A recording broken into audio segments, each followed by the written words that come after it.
Irfan सुंबलजिया bulletin का बाकायदा आगाज करते हैं और शामिल करते हैं अब तक की अहम तरीन खबरें। तो शामिल करते हैं शेख बरा से बेरशीफ हनीफ तबस्सुम की रिपोर्ट। थाना सदर फारुखाबाद के इलाका डेरा नाहरा में 62 मुलजमान ने रात की तारीकी में मेहनत कश की दुकानों पे कब्जा करने की नीयत से जेर तामीर शुदा दुकानें ट्रैक्टर ट्रॉली की मदद से गिरा दी हैं।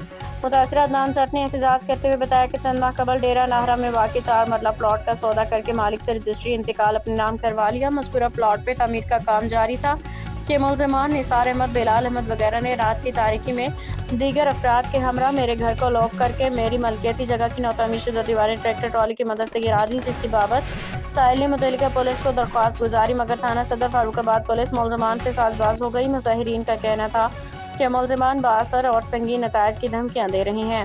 उन्होंने आला हुकाम से मुतालबा किया है कि मुलजमान के खिलाफ मुकदमा दर्ज करके करार वाकई सजा दिलवाई जाए।